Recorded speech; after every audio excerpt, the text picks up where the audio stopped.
podcast, and we want to support all our partners. Here is Ben and his new podcast, BakerRangers Movie Talks. Follow Ben and his guest as they review a movie of the week. If you want to see more from Billy, Ben, myself, or all our partners, please follow us at zeotohero pod across all platforms. And without further ado, here is BakerRangers Movie Talks with Ben and all his technical problems.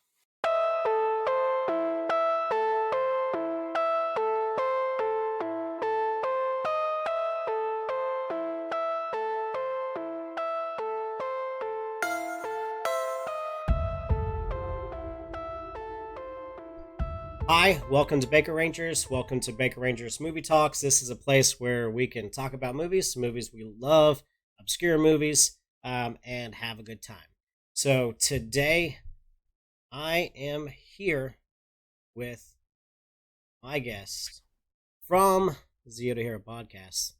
I guess the bulk, you could say, of the Bulk and Skull podcasting, and that is Mr. Jimmy. I'm number one. No, it's all good. I'm the more interesting of the brothers. Yeah, I'm gonna go with that. I'm the more interesting of the brothers. Yeah. So our last episode was me talking with Billy about the Turbo Power Ranger movie, and you heard all the ramblings, a lot of rambling that night on that. But tonight we are talking about Power Rangers 2017 movie. Ooh, yes, I like this movie. I'm gonna get that out here now. I like it a lot. It's a fun movie for me. So I got a lot of good things to say, and some bad things, but a lot of good things to say. Yeah.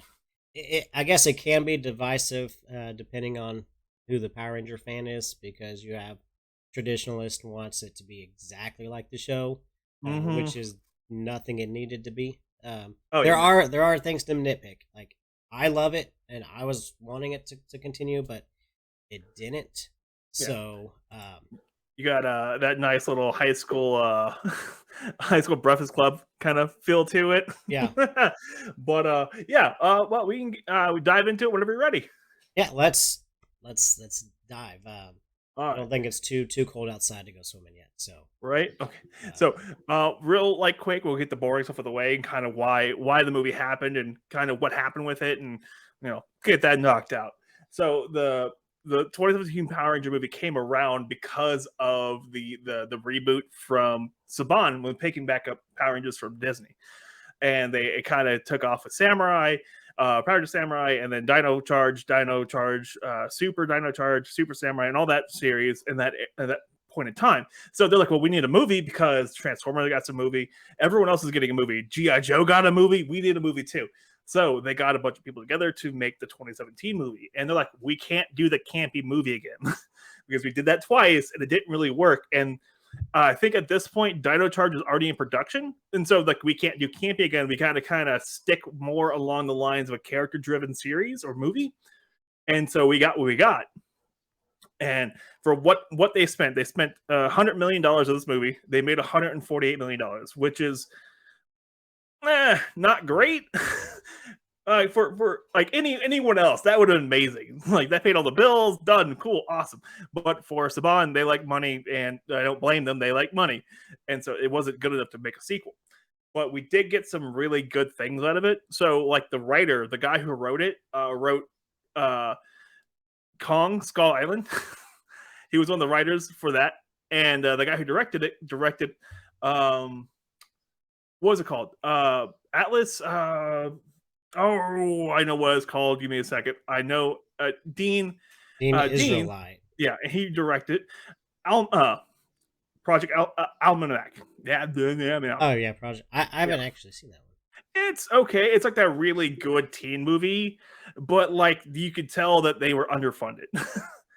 So that's kind of where they got the idea for the Power Rangers, because like you saw that movie, like, this guy could do it, and so they hired him on, and he's part of the Lionsgate company, and so Lionsgate was like, yeah, this guy's going to be perfect. He's going to knock it out of the park. Don't worry about it. We got it. And for the movie we got, he did a good job. Like, he did a pretty solid job, and fair enough. And Saban even had Toho people come on. So the people who originally made Power Rangers, Super Sentai, he had Toho people come on and give direct advice on the suit design, on the Megazord, on not the story, because the story is going to be entirely American. So he even had them come on, which was awesome. Like, they went out of their way to do a lot of stuff for this movie that you would not think they would do. And you're just like, what? Because you saw the other two movies, they were yeah. Or if you see the show, like it's kind of they are very conservative on their budget. Yeah. So. Very conservative. So they got it. They made some money. They didn't make enough to justify a sequel, and we got this one movie, and that was. And to be fair, I'm happy we got it. I'm really happy we got it. So, yeah. Anything you want to say about this, Ben? Yeah. Well, it's your show. Yeah, this is my turn on my show to talk about something. No, it's fine. No, I loved it, and I think because of the popularity of that time of the legacy line of the toys, kind of going into its, like, 2017 was probably the biggest year for the legacy line.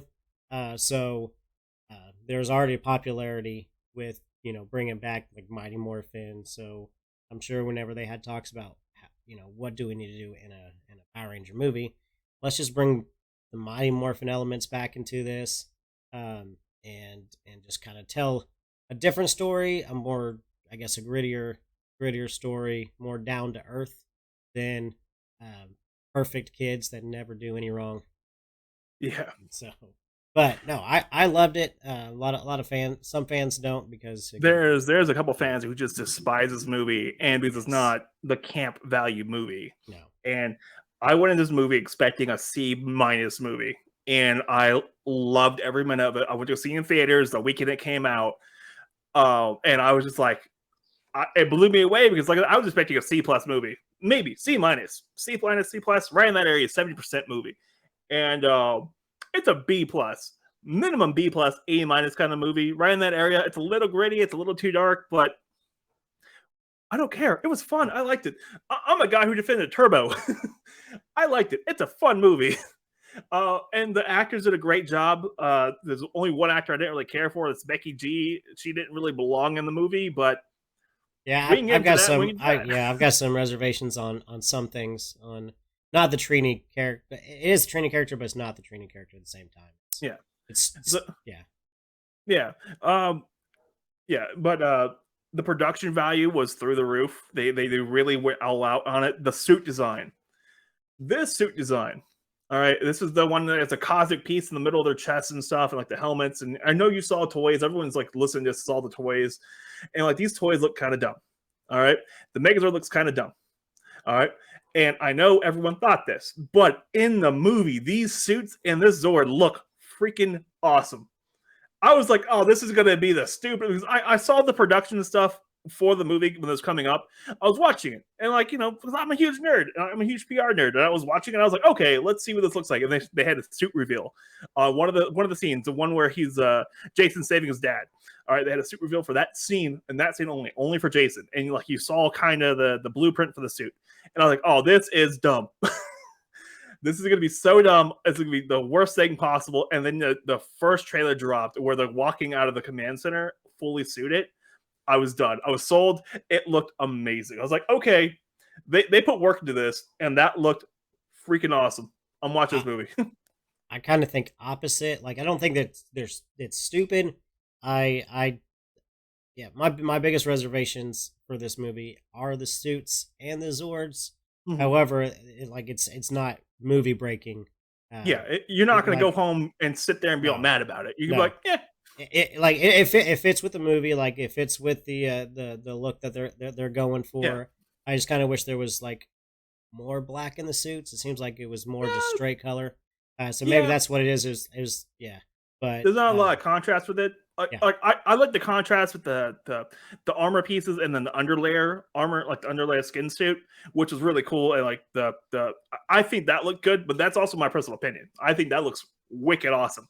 But Like everyone has their own opinions on it, and it could use a little more black. They had the black visor. That was the only part that was black, but I did like that cosmic look in the middle of her chest. Oh, that was so weird looking. It was cool. Space. And we got Bryan Cranston as the Red Ranger. The original Red Ranger. Malcolm's dad was the Red Ranger. Malcolm's dad. Well, he's like ingrained into Power Ranger lore because Billy Cranston's named after him. Like even when Saban tried to make Bioman into Power Rangers, Billy Cranston was a character in that show. Because Bryan Cranston's been doing a lot of voice work. He started his career off in voice work, and he did like what 7, 8, 9 monsters on season 1 alone. Did he? I thought he only did like 2. He did a bunch of monsters. He did a lot of voiceover work for Saban. He did a lot of voiceover work in Power Rangers, VR Troopers, and some Beetleborgs. And so he's been with Saban for a while. So he's known him. They've all known each other. It's industry. They've all known each other for a while. And he's one of the best voice talents there was for a long time. He still is. Well, like, Saban, wrote a lot of the theme songs from a lot of those 80s cartoons. Saban. Saban and Levy. And then Wasserman came along for the Power Rangers theme song, which kind of gave that real good edge, like metal edge to it. It's still beautiful. Probably one of the greatest theme songs, child or adult. Right. Yes. But yeah, so we got good talent for this movie. And one of the big things we got Bryan Cranston, who was fantastic. Okay. We got Elizabeth Banks, who played Rita, and she did not belong in this movie. She was far better than this movie needed to be for Rita. Like, okay, do you remember watching Ragnarok, right? Yes. Okay. And Hela, the lady who played Hela, was just over the top. And it was a lot of fun, right? Same concept. Exact same concept. She was way over the top. So much. She ate the scenery the entire time. Every scene she was in, she was the main focus of that scene. And it was beautiful. Like, she deserves so much more than what we can give her as a Power Ranger Rita. Like, she was a perfect Rita. And, like, way over the top. And I loved it. Like, I feel like she watched the show and was like, I can do that. Let's do this. Yeah, she like really kind of just put her whole self into that role. Oh, everything. And it was the gold. I need gold. It was just over the top and it was great. I loved it. Oh man, it was so dumb. I loved it. And she was great. And then we got the bad guy from Stranger Things as Jason, Darcy Montgomery, whatever. Yeah, something like that. The bad guy from season 2 and 3 of Stranger Things, or AKA the hot lifeguard, come back as Jason, and he was great. Oh, fantastic! Yeah, he did great. Yeah. And he's British too, so like, you can kind of tell a little bit the accent comes through just a little bit, but dude, he's like 25, 26. It's not perfect, but it's good. And then Billy, the guy who plays Billy, RJ Seiler, that was perfect. He was the heart and soul of the movie. That was amazing. He nailed every scene he was in. And I know a lot of people on the spectrum. So like autism spectrum and stuff. And he nailed how they act. Like, he nailed it. He understood, like, and apparently he went through and like talked to a bunch of people who had autism and like figured out and like took a bunch of different classes, talked to different people, and he wanted to portray autism properly in a movie, because up to this point autism hasn't really been portrayed properly in a movie. Like, you kind of had Rayman, and then you had like Powder and some other movies like where people had autism, but it's not really portrayed correctly at all. It's always over the top. And Billy in this movie was autistic, but it's not over the top. It was just normal but a little weird. And it was awesome. I loved it. And he was great. Oh God. Yeah. Those little back and forth he had with himself, like with the job, he's like, well, I know if I don't make it, Mom's gonna be alone, and she can find another guy, but who's gonna find her? I'm not gonna be around. No, he was the glue that put this movie together. Honestly, I think if it wasn't for maybe the way he portrayed it, it may have been like a C movie. Yeah. Just it added heart to the movie, where the other characters, even though they were great actors, portrayed characters well, you just didn't care as much about the other characters as you did for Billy. Like the Jason and Billy, like they're back and forth the entire movie and like growing on each other was perfect. And then like okay, so I'm like a little far into the weeds here. Even the comics. Okay, so there's a comic called Aftershock that was right after the movie. It takes place about a week after the movie. The Billy character is even friends with Zach. Up to this point, Zach was always kind of the wild card. No one really knew what was going on with him. He was always a wild card. He took one of the Megazords out for a test spin and like ruined a bunch of stuff. I do have a point of contention there, but I'm really mad about. I will get to later. But he takes the sword out, like wreck stuff. Okay, cool, sure. And he's always a wild. No one no one liked him. Jason even got in a fist fight with him, and like. In the comics, Billy's like talking to him and be like, hey, you know, you did good to like okay, so spoiler warning right now. In the comics, there's a putty attack and a van falls into a pit. And Zach's able to save everyone but one person. And Kimberly swings in and saves that one person, but Zach beats himself up about it the entire time. And Billy realizes that he's like beating himself up about it the entire time. And it's like, hey, like don't beat yourself. You did everything you could. You couldn't do the last bit, and you know we're here for you. And Zach's like freaking out because like he's never lost anybody because he's afraid he's gonna lose his mom and all this other stuff. So you can kind of see like the character development with this movie was fan-freaking-tastic. I loved every minute of it, and like Zach has one of the most heart-wrenching character developments of the entire movie because like you see. We'll get to this when we get to this. We're gonna go down the list. We'll come back to this. We're gonna talk about the movie. Unless you want to talk about actors, characters, movie. What do you want to talk about right now? Because I got it all good to go. We can. Well, we don't have a whole lot of time, but we can talk about it all. All right. But we'll stick with just kind of like the movie overall now. We'll do 2 later. We'll do a sequel, unlike this movie. We're gonna be a Power Rangers 2017 Part 2. Exactly. Okay, so we can kind of get into the movie. Because or keep on keeping on. But I did love the direction with Dean Israelite. You said, and this is kind of the era of when they started for these big budget movies, like bringing in these directors that have directed smaller projects. Because the year before, you had Gareth Edwards direct Godzilla, with Bryan Cranston. That was awesome. But you also the next year right after that, you got Taika Waititi coming and directing Ragnarok. That's true. Right after that, and like small little budget movies come in and like just save the day. These budget directors have just these moments where you're like, oh, I didn't expect that. Cool. Yeah, because they're involved with a smaller budget. You can't do a whole lot, so you gotta get creative. You gotta creative with the characters, with just maybe certain plot points that twist and turn here and there, but they can make some really good action movies. So, horror directors make amazing action movies, and same thing with the writers.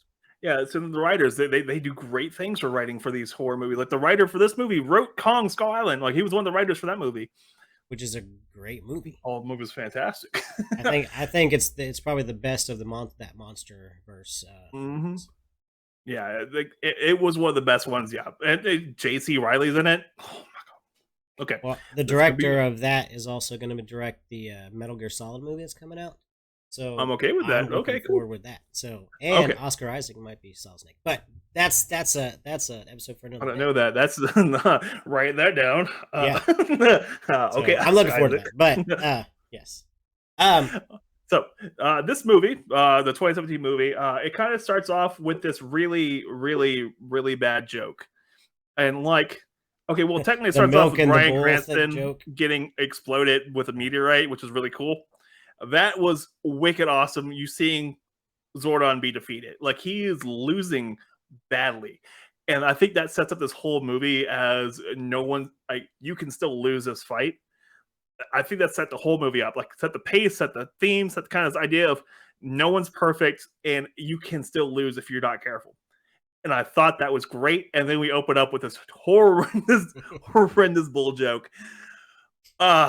Should And be. like, just, and like It Jason's is like, funny. dude, no, bad. Let's just move on. Let's go. Which I thought that was the right kind of pacing for that joke because like it's a Oh, you bad don't joke. let it go. Yeah. And it's like, let it go, let's go. And you see Jason run away. He drives away. And so, and like leadership right there, like that's the sign of leadership. Like, hey, that was bad. Drop it. Let's go. Let's never talk about this again. Let's move it. Even though he's doing something illegal at Super, the same time. super illegal. Like stealing a mascot, stealing a cow. Come on, stealing a bull. But it's not the 1950s where they let that happen all the time. It's like it's not the 1950s. You're not in college, buddy. You're still in high school. You can't do that. Only college kids would do that. But so he gets in a car wreck, and that ruins his entire football career. So like up to this point, Jason has been the football star of the city, like of the town.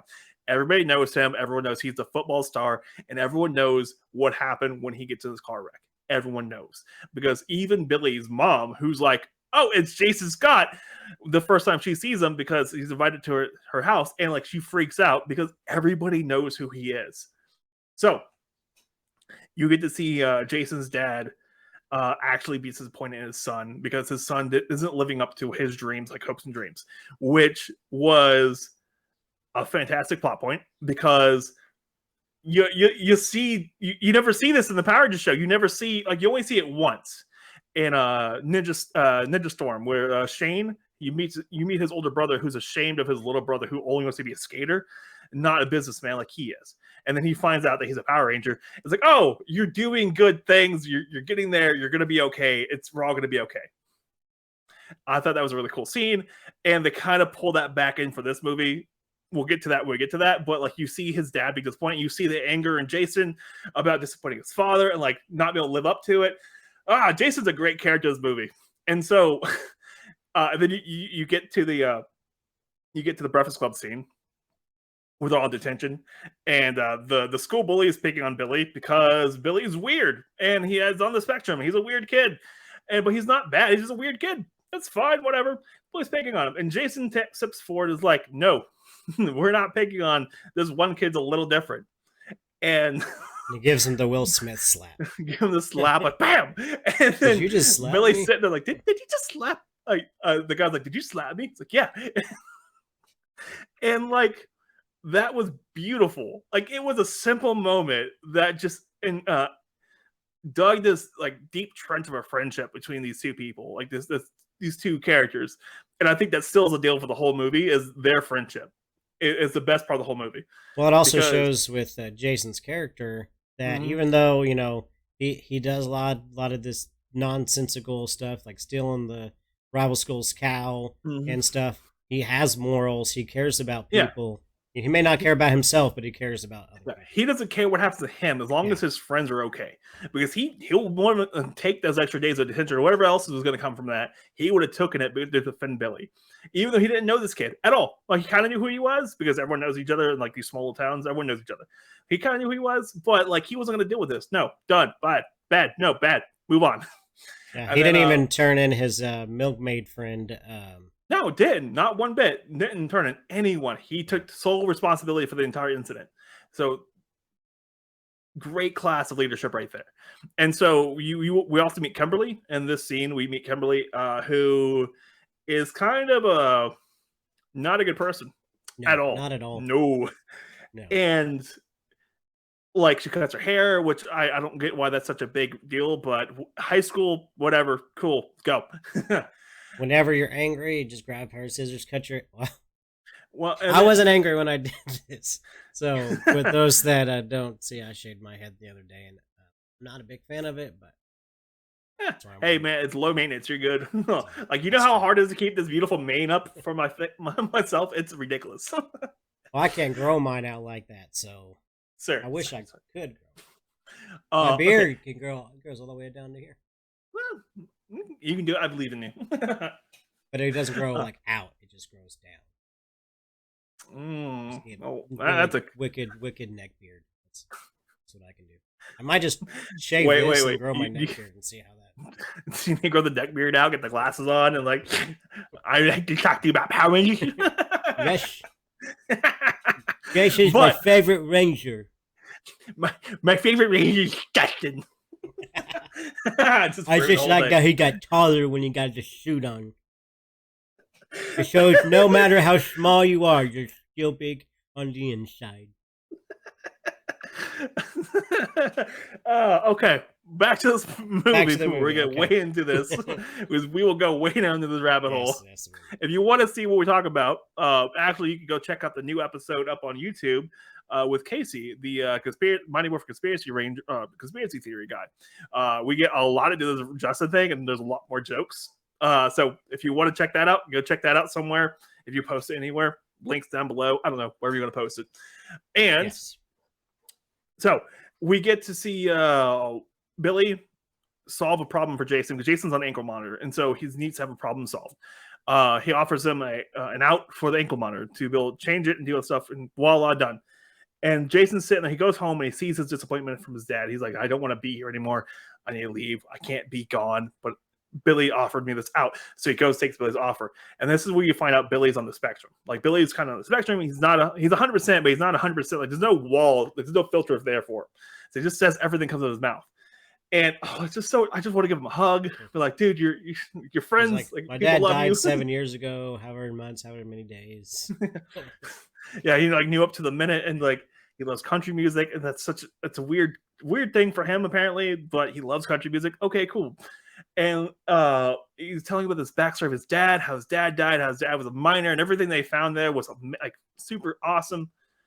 And then we find Zach and Trini, who don't really get a whole lot of screen time in this movie, but they like not a lot, but they get their story told, which is fine. They do, because it's serviceable, but it's the main trio is going to be Kimberly, Jason, and Billy. That's what the main trio is going to be, and fine, fine.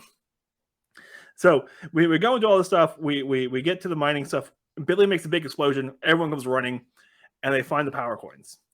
And they're in this rock, and Zach starts breaking up the rock to get these power coins out. And there's this great moment where Zach's like, I wonder how much these are worth. I got mine. And Jason stops him, is like, no, you didn't find these. Billy found these. And that was like the moment you're like, oh, Jason is the leader. Like, he's willing to take a stand against like everyone if it makes what's right. Mm-hmm. And so I really like this. I really like this Jason Billy dynamic in this movie. If you couldn't tell, I really do like this dynamic. It's very subtle. Okay, but so we keep going. They get away. They get this like car chase, and then we find out they're actually superheroes because they get in a car wreck and a train car wreck that wrecks this van, Billy's mom's van. This is like back and forth between Billy himself. The whole movie's fully back and forth because Billy's on the spectrum. He talks to himself a lot, and so this is really nice back and forth. Like, he's like, "I'm sorry, Dad." Like, he's talking to his dad to himself. He's like, "Sorry, Dad. Let's borrow the van. I didn't really tell Mom to borrow the van. I didn't really tell Mom anything about what's going on tonight." All this, it's just adorable that he's just such a good kid. But it's also a great way to I'm just stuttering right now.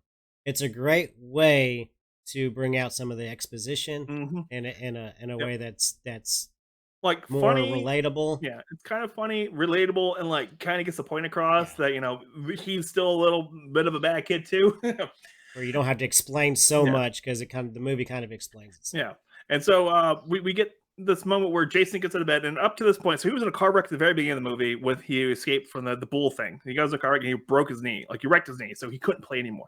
That's the reason why he couldn't play, because he hurt his knee. Should have said this a little while back ago, but I didn't, because I'm a little excited. The brothers, and so he's getting out of bed, and like he sees the power coin sitting there, and he gets up, and his knee doesn't hurt anymore, and he's like, okay, a little weird, knee doesn't hurt, and what's going on? Goes to the bathroom, breaks his sink. One-handed breaks his sink. And the weird part about this whole thing is the fact the power coin follows him. So he leaves it in his bedroom and then follows him to the sink in the bathroom. That was weird, and I kind of get it. It's a little weird, but movie physics. Well, if the coin can give you powers just by touching it and make you stronger and give you more solid abs, Yeah. then it can do a lot of things. To be fair, I'm sitting there watching this movie and I'm like, all right, Jason. Good morning. And then we use Kimberly, who breaks her phone because the girls are texting her and she's not being a great person about it anyway. So breaks her phone. Okay, so that's kind of the explanation going through that. Billy gets in a fight. He wins a fight. He becomes the most popular kid in school for like a good 3 minutes, which is great. Actually, he didn't even get to a fight. He was trying to. Oh, he was just trying to get away from the guy. fight. Headbutts him and knocked himself out. Yeah, completely knocks himself out. So they go back to the reservoir, where the mining place where they found the power lines.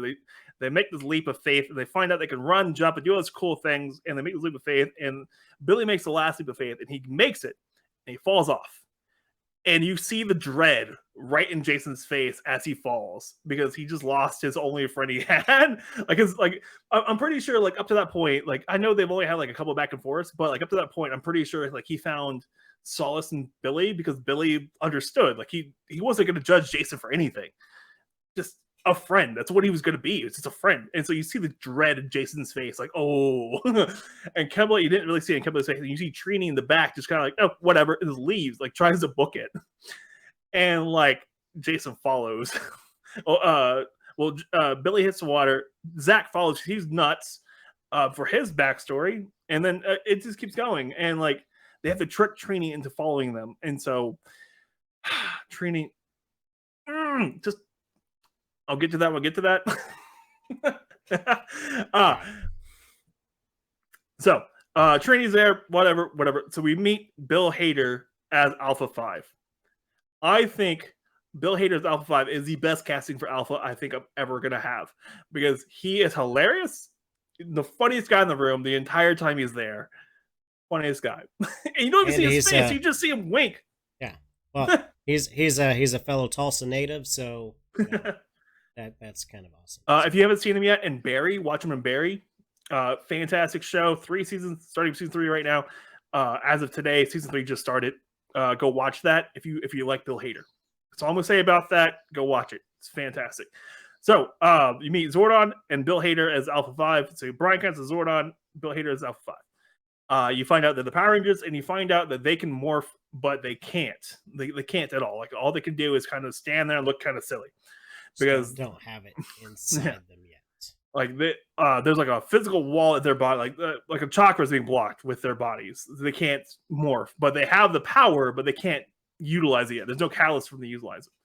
So they have to go to the pit and train the next day without any powers. And so this really cool moment with the very end of the scene where they're leaving from the first time they meet Zordon and Alpha, they're leaving, and they're all sitting there outside waiting for Jason, because Jason's already showed like leadership with these people. So they kind of trust him. B, I'm pretty sure they're not going to admit to it, but they're going to be like, oh yeah, he's kind of the leader right now. Like, he's the only one like confident enough to like lead us. And then they couldn't figure out how to get away. They couldn't figure it out. Not even Billy could figure it out. He's like jumps back to the water. Jump back to the water. And everyone's like, why didn't I think of that? Now, how did they get out from where they were? Because they were like 100 feet down. Well, so yeah, like, okay, so like they fell to the water, they went down, and like gravity like was different in this place. They jumped back through the water and just swam back up, and then I'm pretty sure, because their superpower now, they just kind of scaled the wall back up, like just back up. Wall climb. Well, Trini did that earlier in the movie. Yeah, and so like kind of like Spider-Man. Yeah, and so I think that's what happened. Pretty sure that's what happened. Pretty sure. Until they get their suits later, where they just kind of bust through the water, just fly up and like land on the thing. But they had their suits, so I'm gonna give them a pass for that. They had the suits. Yeah. So then you see them go back home to their individual lives and kind of realize that they need purpose in their day. Like, you get Trini with her mom, you get Billy with trying to kind of sinking in the Zeo crystal idea, and then you see Zach kind of go hang out by himself, and Jason with his dad. And you kind of see like their life kind of thing outside the suits and stuff, which you don't really ever get with the show. So we got more of the suit, like the characters themselves. And you see Trini's mom's kind of crazy. It's a little. I don't know. I kind of. I feel like Trini's pushed her mom to wits' ends about being a father of a daughter. And all I see in the movie is a concerned parent because all they want to do is communicate with their daughter Yeah. who's not communicating, and all she wants is for her parents to understand her. But Yeah. how can they But there's a lack understand of her communication. if she won't communicate? Like, And yeah, and like it's a problem. Like it's a serious problem. Like teens, even adults have today. Even then, this way stuff today. Communication is a key issue in a lot of relationships, and so without communication, you're kind of boned. And I'm pretty sure, and either one made pushback in something, and it's all kind of spiral out of control there. Which it happens. Like one slip up can make or break the whole relationship. It can be like that. Like heck, I know people who have issues with their own parents because their parents just don't understand, and every time they try to explain it, it doesn't work out, and vice versa. So yeah, but you get to see more character, like more actual human interaction between the characters and the parents, which is flipping awesome. And then we get the pit scenes, which are hilarious because Alpha has some of the best one-liners. And then we try to like they have 11 days before Rita gets there. They explain what Rita is, what's going on there. And Bryan Cranston's like this head on the wall kind of thing, and I like this new idea they had for the head on the wall kind of thing.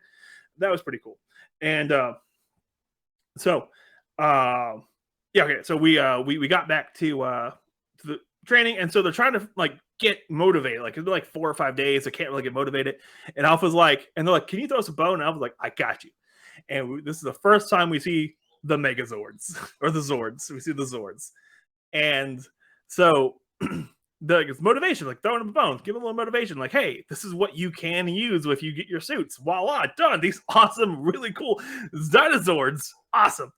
And they're leaving, and Zach stays behind. And Zach takes his Mastodon Zord out for a joyride, and almost gets a bunch of nuns killed. Comes back in, and almost gets his team killed. And this is what, like, okay, this is my point of contention right here. So he busts back into the ceiling, right? Okay, so he busts back into the ceiling. Okay, so he does that. All right. Remember this. He busted this. There's a big gaping hole in the wall there. Okay, remember that part. We'll come back to this in a little bit because this is like one thing I'm really mad about. So he almost kills his teammates. Jason and Zach get in a fist fight, and Billy stops it and morphs. Is the only one who's able like to show that he can overcome his like inadequacies with his friends and like figure out who he wants to be and morph to help them. And voila, and then he demorphs, and Zordon's like, do it again. Like, because they're like, Billy can do it. We need to keep trying. We have to finish it because they're all frustrated. And Zordon's like, do it again. And they can't do it. He's like, we're done. Bye. Get out of here. Because he's mad. Oh, Zordon's pissed. Oh, yeah. And so, like, you can tell, like, they're still having problems talking to each other. Like, they're still having communication problems. So then we have the bonfire scene where I don't know where all these kids, like, are going to stay at this bonfire. I get Zach. I get kind of training kind of thing. But what about Kimberly? Billy? What about his mom? And what about Jason's dad? Like, I'm pretty sure they're all kind of know what's going on here. yeah, well, Jason's dad might be out, fishing. He might. Well, no, because his boat's in depot right now. Because like the dead body's been found in that boat. Another subplot for Rita. We'll get to Rita stuff in a minute, but Rita's awesome. Well, we'll come back to her when we get done with this. We'll kind of review Rita real quick. And so they have this really weird subplot where you find about Zach's tragic backstory about his dad not being around. His dad dies, or his dad's not being around at all. His mom's super sick, and you realize that he's just acting out the way he does because it's the only control he has. That's it. And like you're just like, oh. And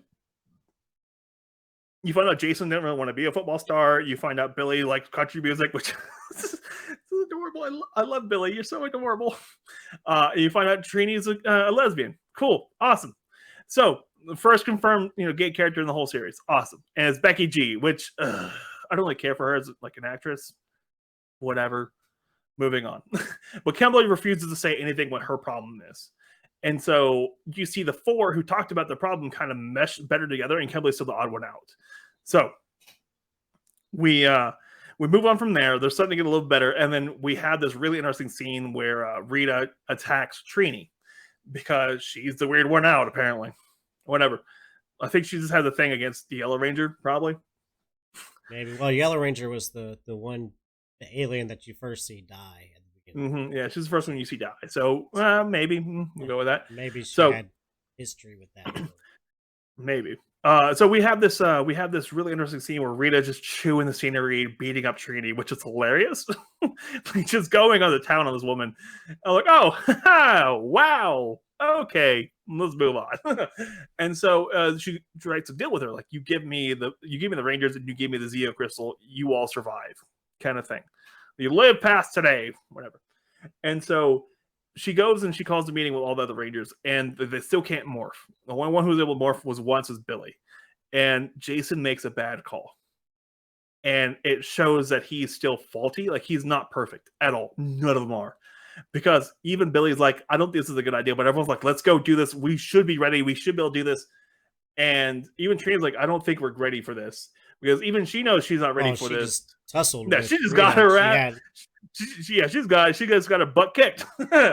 So yeah. Oh, but Jason makes this bad call of like, we're here together. We could take on anything. And Jason was wrong.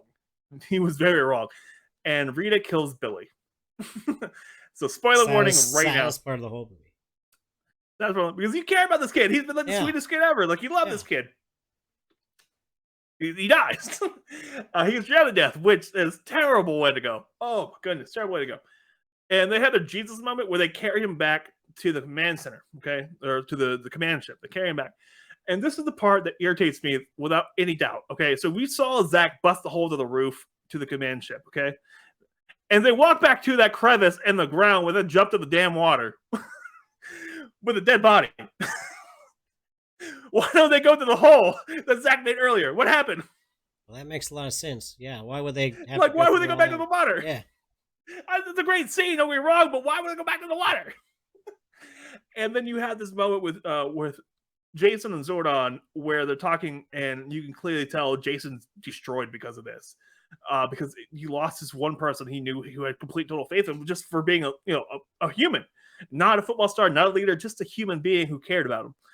And like, you see them all kind of take their step back going, oh, hey, we're friends. Like, we should be caring about each other. Like, we need to have this moment where they activate the morphing grid. And up to this point, like, everyone kind of knew Zordon was going to come back through the morphing grid when they activated it, so he could take the leadership position and kind of be awesome. Billy comes back through. So apparently in the movie universe, even though the Power Rangers universe has some weird physics and weird things, so apparently the morphing grid can overcome life and death, and Billy comes back through. Apparently, if you're part of the morphing grid, whenever you die, your soul.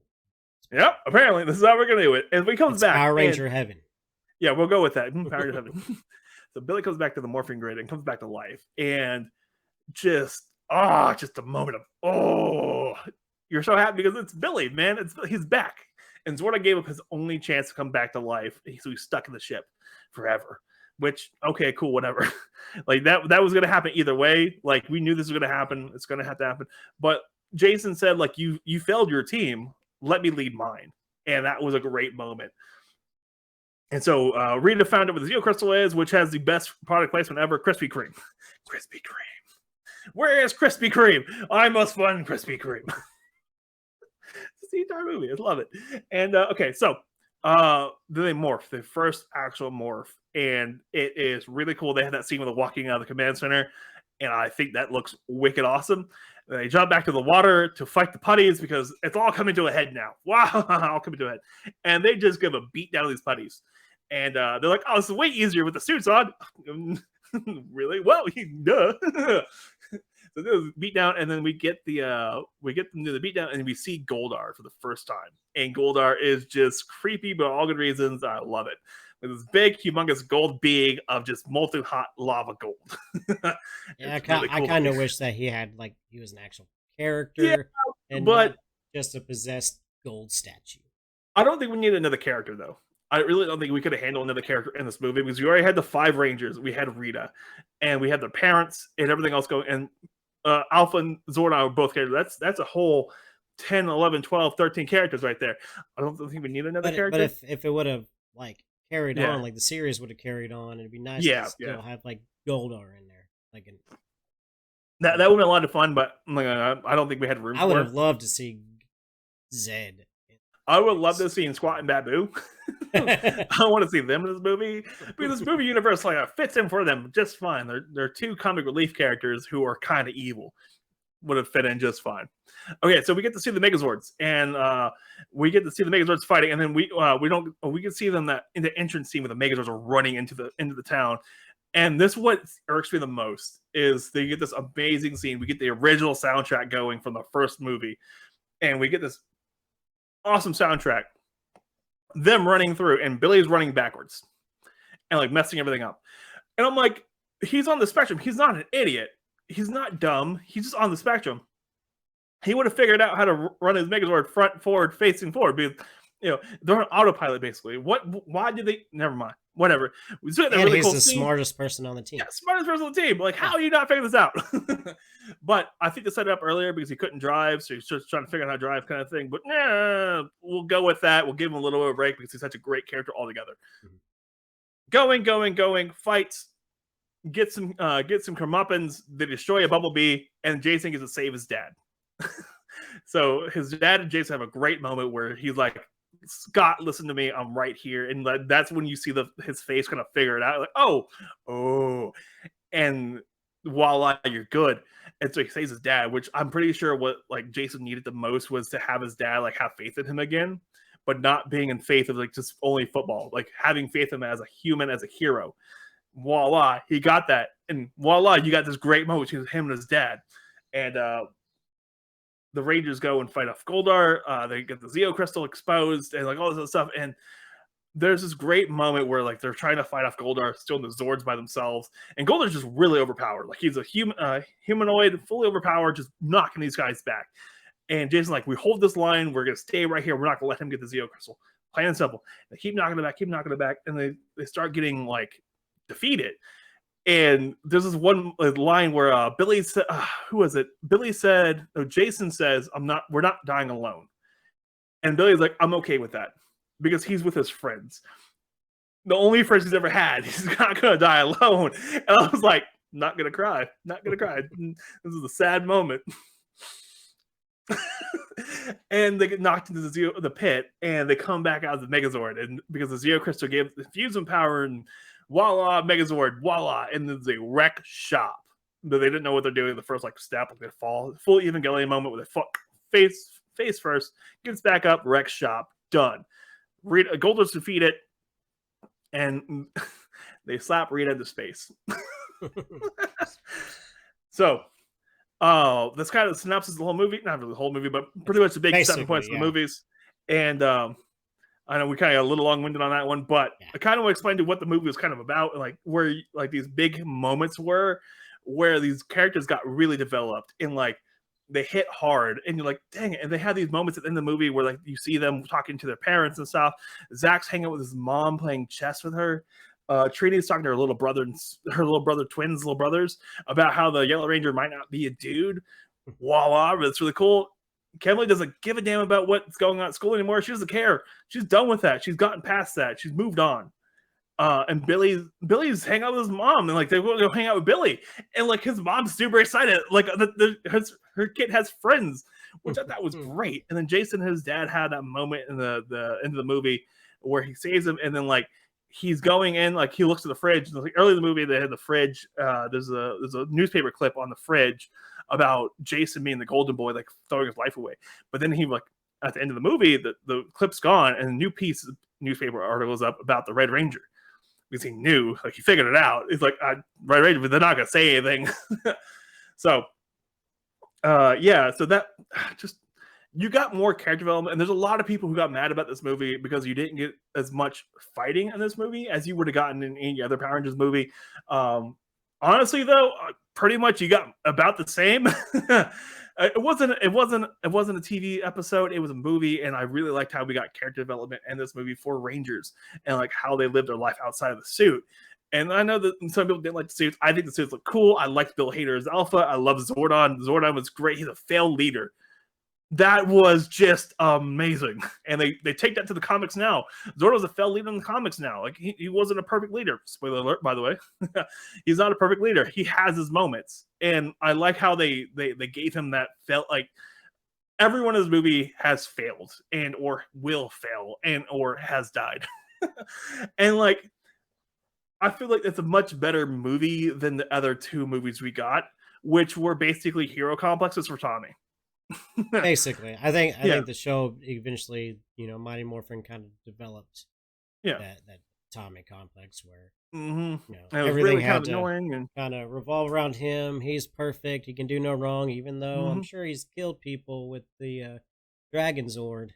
Pretty sure. But if you're really weird, we get the entire conspiracy theory about how he's cheating on Kimberly the entire time, like in the episode we had with Casey. If you want to post it somewhere, he was already kind of getting frisky with Kat. Yeah, he was getting the Dear John. We had this nice conversation about how him and Aisha hooking up. Okay, but that's the point. We can get that later if you want to. Watch the video; it's great. I did a lot of editing for that video. I had a great time doing it. But yeah, so we see these Rangers fail, and that's what I like the most. Is we have these heroes who are flawed, and they're not flawed like alcoholics. They're not flawed like they're flawed humans, as humans are failed, like flawed. They're not perfect at all, and I really like that. And I like how it's like a teen series movie that explores different concepts than like the normal one of like Maze Runner. Don't worry, Maze Runner was good. Hunger Games 1, 2, and 3, not 4, were good. 1 and 2 were good. Like it's the same vein as that. The exact same kind of vein as that, where they kind of just focused in on the characters a lot more than they did on for the actual like show, like for the concept and stuff. They focused on the characters. I really like that because we got to see characters be characters. Like we got to see these kids be kids and grow up together, like become better friends. We get to see that, and I love that, and it was great, and it was. It's hard to describe it to someone who's not a Power Rangers fan, but you get to see the Power Rangers not be Power Rangers and get to be humans, because all the way up to this point in the whole Power Rangers series, you see them just being Power Rangers. You don't really see them outside of their Power Rangers suits. So you do, but you don't really see them outside of it. You get these 30-minute episodes where 15 minutes of them fighting the bad guy. This is an hour and 30-minute movie where an hour of them is being outside the suit, being humans, being failures.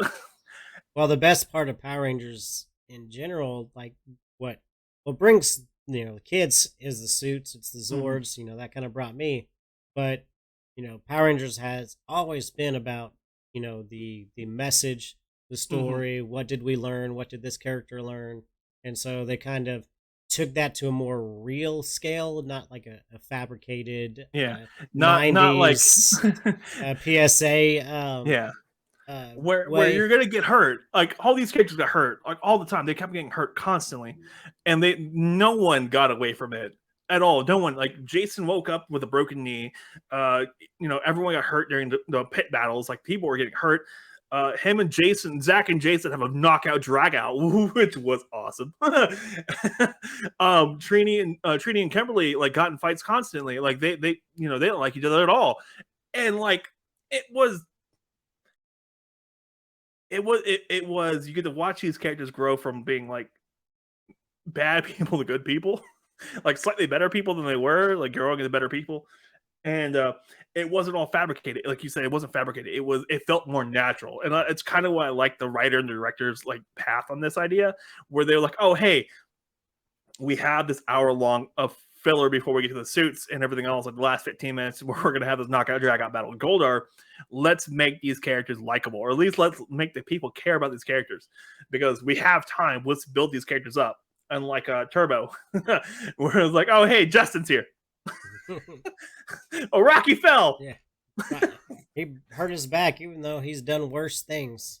Like, oh no, they have Larigo there who could heal body parts. How can they not heal the back of a single Ranger? Yeah, or why they have to go to a mysterious planet to get new powers, even though they have Ninjor and stuff, and the whole idea behind the first movie. Yeah. So I like this movie. I like the idea, the concept of the power coins. I like the concept for the Power Rangers, that they're a legion of heroes instead of just one set of heroes. There's more Power Rangers out there. The Zeo Crystal was not just a MacGuffin. It was kind of MacGuffin, but it was like a source of life. So there's more Zeo Crystals out there. There's more Rangers out there. There's a whole. I really, really, really wish we got a sequel for this movie, because I really want to explore more of this universe. We did get a comic, but it stayed very Earth-centric, and it was kind of annoying. But I did like the development we got in the comics, or in the comic for the Rangers, where you get to see a little bit more between Jason and his dad, some more conversations with Billy and Zach, Trini and Kimberly becoming more of friends. I do like in the comics they kind of wrote out Becky G as Trini and put some generic person in for her. Like every other character looks like the actor, but Becky G or Trini does not look like Becky G at all whatsoever. Like Because she's so short. yeah, this person doesn't look right. I do like the fact you get to see their faces in the helmets. Like the helmets come back, you can see their face in the helmet, which I kind of thought was weird on the Megazord, but whatever. Yeah. I did like. Did you know that this is Power Ranger topic, but it's kind of off topic? But with the original first Power Ranger movie, they were actually going to do that to where the masks did not have the visors, and then they're like, it looked ridiculous because so we'll put the visors in. It looked ridiculous, but I did like how the mask opened up. It was really Ninja Storm kind of feel to it because the visors open like that too for them, which is really cool. I like kind of like the callback between him and his Jason as the Red Ranger, his dad kind of thing. Callback. I feel like there's a callback to Ninja Storm a lot. You got a mentor who's stuck in the body he can't really control. So yeah, I feel like there's a lot of callback for Ninja Steel in this movie. Not Ninja Storm in this movie, but I do want to talk about one of the character, which is Rita. We didn't really talk about her all yet, and we'll kind of wrap it up after that because I know you want this episode to run super long. So yeah, because we're going on almost an hour, and then I have a thing after. I only have an hour and a half till I have to be at work. So okay, we'll wrap this up and make it real fast. Okay, Elizabeth Banks. Okay, I said this earlier. She nailed Rita good. She is over the top the entire movie. She's over the top. Every scene she's in, she is beautifully over the top, and it's great. Including when she wakes up from the dead, wakes up from the dead. Voila, Elizabeth Banks as Rita, evil, wants gold. You know her motivation. She wants gold and Zeo crystal. That's all she wants. She portrayed Zordon, awesome. Doesn't bring it up again. Doesn't need to. She wants gold and Zeo crystal. That's all she wants. That's all she wants. She doesn't give a. She doesn't care about anything else. She knows what she wants. And so she's going, collecting gold. She's beating up people constantly, killing people, getting gold out of the fillings and stuff to reshape her staff, which, okay, her putties were terrifying. Because they're completely soulless, monsters, no real faces, nothing. And they're overly strong and just destroys everything in their path. I thought that was cool. Not these, in suit kind of mud-faced looking people. No. Full on actual enemies that could hurt people, and they wrecking shop all day. Thought that was cool. Goldar, kind of really wish he was a character, but I did like it. I like him as the big, humongous golden, molten beast of a thing. That was fun. So yeah, Elizabeth Banks, she was too good for this movie. So was Bryan Cranston and Bill Hader. All three were way over the top for this movie. Loved it. They didn't need to go this hard for this movie, but they did. I loved it every second of it. Awesome. I did like the fact that the Rangers got outside powers, so they super strong, very durable Rangers now. Being Rangers of this universe, you have to be slightly stronger, a little bit more durable than an average human, which I thought was kind of cool. I thought it was kind of interesting. The power coins gave them a little extra umph. That was kind of cool. Well, that's kind of how they were in the show because they were able to fight. Without any assistance or not even have to learn anything, power their Zords. I did like the fact that they do training montages for this movie, that they weren't perfect out of the gate. They couldn't just go and fight a putty and win. No, they had to learn how to do it. that suplex because you're thing strong was fun. doesn't mean that you know how to do, Yeah, you might be strong, but you ain't gonna do anything. Good luck. I did like all that. I loved all that stuff. There's a couple things I didn't like about this movie. Becky G, I thought, did not need to be this movie at all. She was completely terrible. She brought down everything around her. I hated it. I didn't mind Becky G. My only issue with her character was, as a parent of a preteen, her parents just wanted to understand her. Yeah. But she was such a smug character the entire time about how she was so much different than everyone else. And I thought... But she really wasn't. I thought her character... anyone else could have played that off better than her. That's my thought. Even Kimberly, the girl who played Kimberly, Naomi Naomi Scott. She went on to do Aladdin, and like, okay, she wasn't super great at Aladdin, but she was the best part of Aladdin. No, I loved Aladdin. That's my favorite Disney live action movie. I like the cartoon. I like the cartoon, but okay, to be fair, we're not going to get into this because I have a huge amount of beef with that movie. And maybe we need to do that one so that way we can argue that. But Gilbert Gottfried died recently too, so all the main actors for that movie passed on, and dang. Okay, but beyond says all that, so I do like the fact that the Ranger cast were all white. They were different colors. So we had the white, Jason was like really the only white person there. Naomi Scott's different, like she's a Indian, Egyptian, American. I can't remember. Well, she's not American. She's British too. Yeah, but so she's off white. Becky G's off white, Hispanic, Asian, black. We got different color people, which is a lot of fun because the original cast was a black guy, an Asian guy, and 3 white people. Well, and the black and the Asian were stereotype colors. So the Black Ranger is the black guy. And I love like the interview that they have Walter Jones has, and they're like, so did you ever find that racist? He's like, no one, to be fair with you, thought about it. It took us about a year until we realized it was a little racist. We were just so excited it was making money. Even to me as a kid, like I didn't you didn't think about it. You're like, oh, the Black Ranger's the Black Ranger. That makes sense, yeah. Now you think about it, like, oh, that's like, why whenever when they placed the actors, like, well, let's kind of switch it up. I did like the fact that they made Billy slightly autistic. That was a really cool thing. They had the first lesbian ever and the first gay character in Power Rangers, which was pretty cool. To be fair, like, I thought it was kind of boring. That whole subplot was kind of a little boring, but I did like Billy's autism spectrum kind of explainer too, which was pretty good. And Jason and Billy, Zach, just all the characters really worked for who they were. And I get Zach. I hated Zach the first time you see him, like when he's just being an obnoxious little kid. He's being obnoxious, and so you find out what his actual problem is. Like he's afraid to go home, and I was like, the feels. Okay, but yeah, I know this has gone a little long. Just be kind of like rambling about how much I like this movie. It's a great. Yeah, it's a good movie. It's not A+. Don't go expecting an A+ movie. Go in expecting like a B- movie, and just be pleasantly surprised. Go in, watch Elizabeth Banks, just be bananas. See, my philosophy going into any of these kind of reboot, sequels or whatnot is, I try to lower my expectations, and try to see things for what they are, because you have a lot of Ghost or Power Ranger fans that didn't like this because it wasn't what they wanted out of traditional Power Rangers.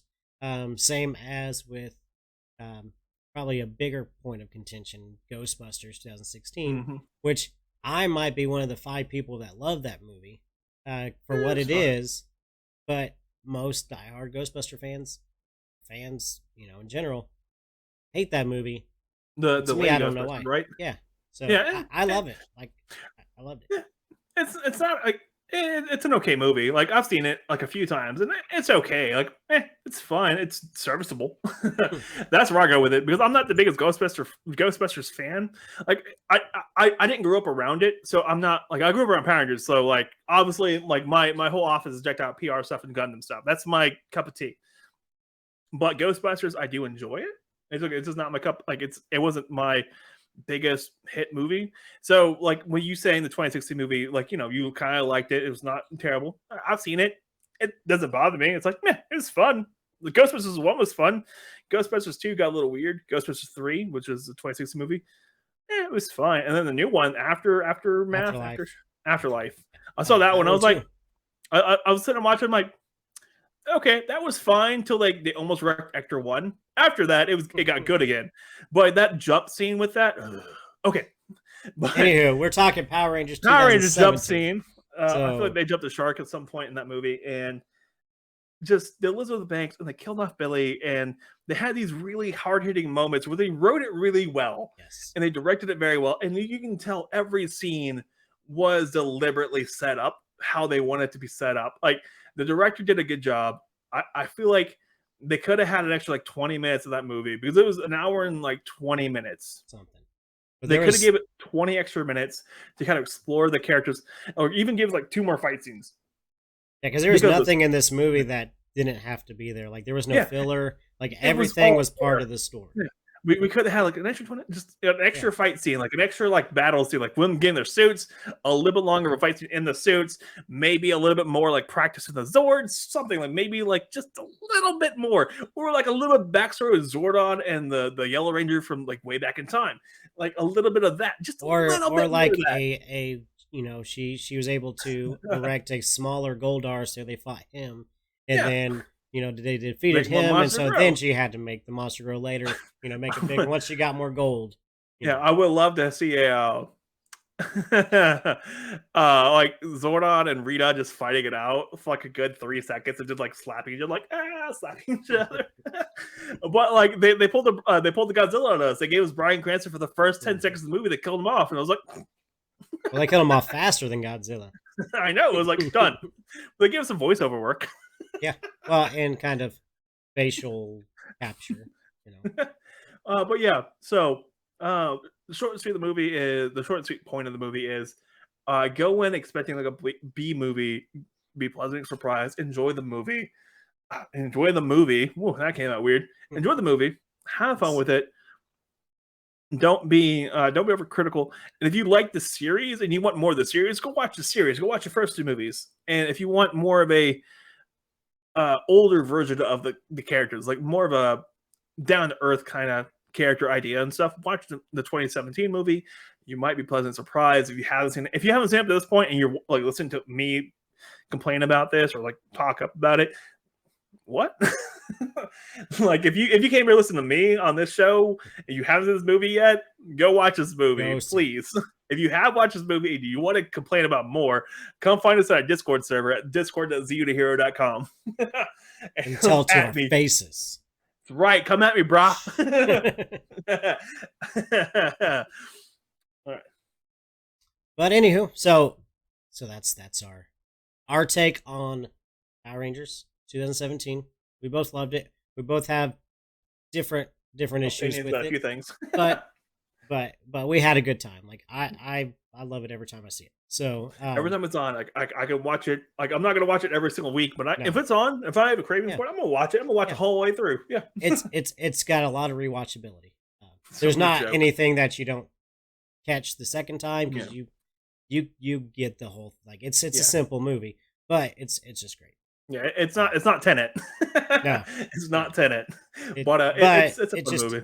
It's a fun movie that if you just want to feel happy at the end of the day, go see it. Exactly, I agree with there.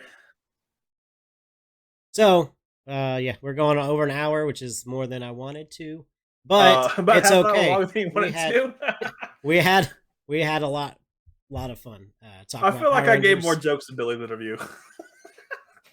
Yeah, well, that was we probably should have rescheduled that for another night. But not him. It's not him. It's me. No, that's what they all say. That's what they all say. What's really just him? No. That episode was it was. Yeah. Anywho, the episode. Anyways, so we are cutting this. Yeah. Oh. Yeah, go ahead. I'll keep my spill real fast to make sure we're good. Anyways, if you want to catch us more of me, the funny guy, this guy, hilariousness over here, and his brother. Yeah, that's right, and my not so funny brother. Hit us up at zeotohero. Baker Rangers is part of the Zeotohero network on Apple Podcasts, on Spotify. Everywhere you're going to find your podcast at, you're going to find Baker Rangers and you're going to find Zeotohero. Find us there. Hit us up on our YouTube channel at YouTube / whatever, Zeotohero. Search us, look us up. Have fun with it. Hopefully Ben links it down. It's in our link tree as well. It will be linked. And everywhere else, if you like my content directly, what's wrong with you? I'm not that funny. I think I'm hilarious, but I know I'm not funny. You can follow me at Not So Funny Gem across the board, and follow the Zeo to Hero show at Zeo to Hero across the board, including on TikTok. Finally, Billy finally changed the TikTok handle to Zeo to Hero. Zeo to Hero? Okay, I'm so Z2H proud of him. Pod. Okay, so proud of him. He makes me so happy. But yes, follow us everywhere: Twitter, Facebook, Instagram. Follow us, have fun, enjoy yourselves. And come on back, listen and watch more of Baker Rangers. Come watch some of our stuff, because our stuff is really good, really well edited, because I'm the editor, and I'm actually I'm having a good time editing all this stuff. Actually, I'm learning a bunch of cool stuff. So you're going to see all of our stuff. Slightly better than your stuff, slightly better, because I have a little extra time to do my stuff. That's true. I will catch up. Yeah. You'll get here. Don't worry. You got this. I believe in you. At least somebody does. I care about you a little bit. I care more about your belief than your care. You don't have to care about me. You don't have to. Okay. I just believe in you. Okay. In me, yeah. All right. I'm gonna send you a card that says "I believe in you," and just be like, "This is not valid in any of the 50 United States." I'm gonna have to move to Mexico. Augusto, believe in you. Augusto, believe you in 2. Pretty sure. I just butchered all of that. Yes, you did. I do not know Spanish. Sorry for my Spanish-speaking audience. If you speak Spanish, come at me. Don't come at Ben. Come over, say hi to me, and be like, "You said that all wrong." And I'm like, "All right, cool." No, I'm not so funny. No hablo en español. No hablo. No hablo inglés well either. Come on, I know what I'm about. That's true. Well, I don't think anybody really speaks good English nowadays. What? Me speak English good? What? I speak American. I don't speak English. I'm from America. Anywho, so we're kind of this to close. He just told you where you can find Zeo to Hero, where you can find him and all his stuff, and watch more of Baker Rangers here on Baker Rangers YouTube, Baker Rangers Podcast, where you find your podcast. I'm on TikTok, BenJoeman 2004, BENNJOMEN 2004. That's not going to change on my TikTok.